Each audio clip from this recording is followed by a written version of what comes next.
So it's Father's Day, and I got to hear from my daughter finally. She called me, told me Happy Father's Day. That's always a big treat to me, to be able to hear from her. Even though she gets busy, never too busy for Dad. But I just also didn't want to be too busy for, my dad. He's been gone a while now. He passed away many years ago, 1980. But think about what Father's Day is and about him. I'm going on 60 years old, and my dad, it's almost 60 years old, was raising me, and I wasn't even in high school yet. I was in middle school at that age.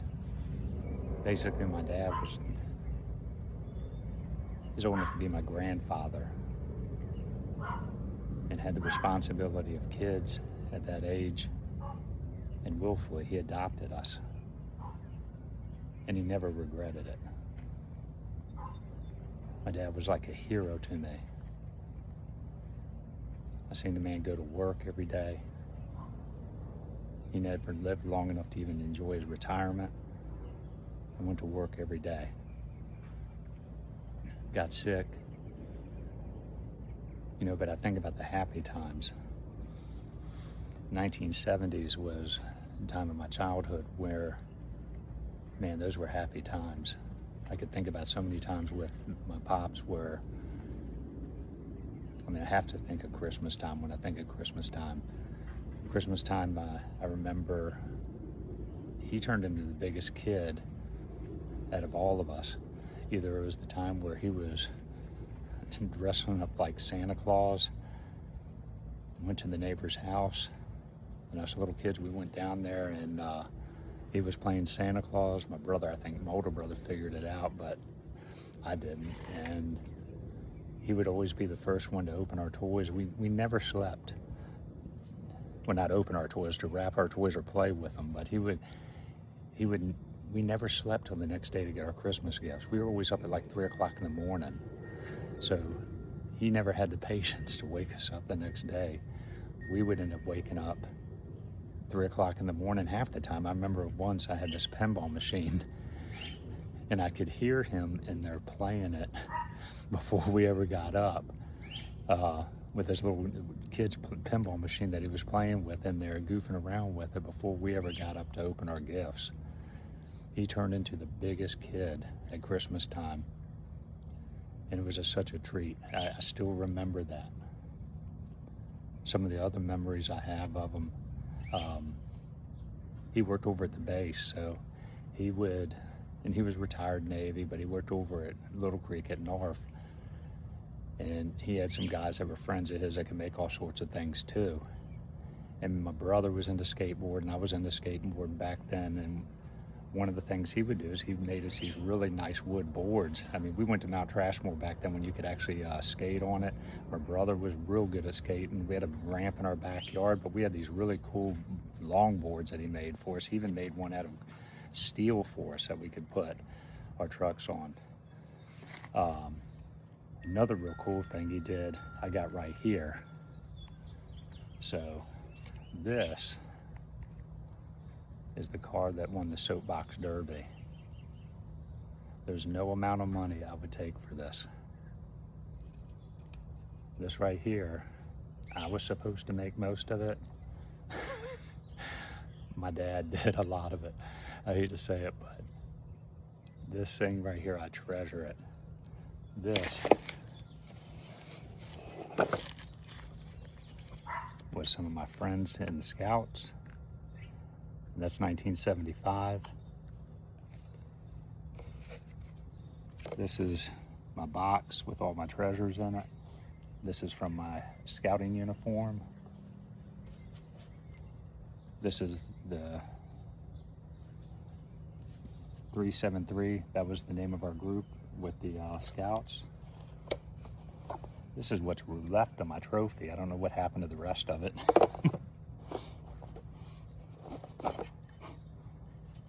This is the barely readable first place sign that was on front of it, which I'm gonna end up making this. End up remaking a trophy myself. And this is what I have left. First place, 1975, Pack 373, Pinewood Derby. My dad, I was so proud when I came home to tell him that we won. We won, Dad. And I'm so proud that he was my dad. You know, some of what he went through when he was getting sick. There's things that he talked to me about. I missed school to go and spend time with him. I went with him to get his radiation treatments, to spend time with him. He'd asked me, so you want to go and you want to play hooky today and spend time with your dad? And I always said yes. I remember I was upset with God. And he came in to talk to me because I was upset that he had cancer. And he had a long conversation with me about it where it wasn't God's fault. And even laying in the living room in a hospital bed, he wasn't afraid to talk straight. He found out one of my friends was smoking, and he talked to him to set him straight. Because he came from a time, you know, when he was born, you know, in 1919 he was born, so he was a World War II vet. They didn't know smoking was bad. So he was out there trying to make it a mantra to tell a lot of the young people not to do that. There's so many things I don't have enough memory or enough time in a short video to share enough things about my dad.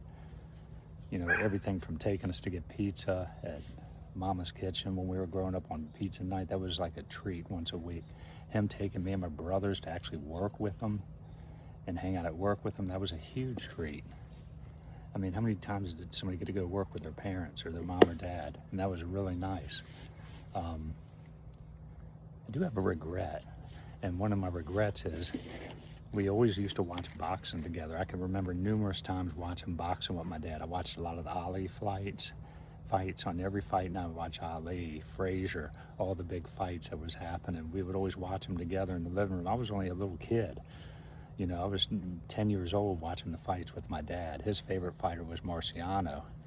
Well, back in the 70s, early 70s, he asked me, he says, you want to go to watch a movie tonight?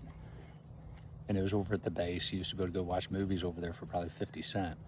And he said, you want to go watch a movie tonight? And I was like, I don't know, Dad, what is it? And he's like, yeah, it's some movie called, I said, what's it called? He goes, it's a movie called Rocky. And I was like, Rocky?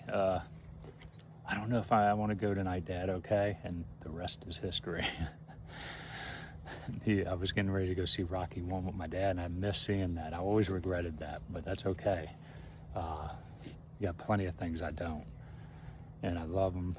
And, you know, this is my dedication to him, not only from me, but from my brothers and sisters, you know, that, you know, we were all one family with it.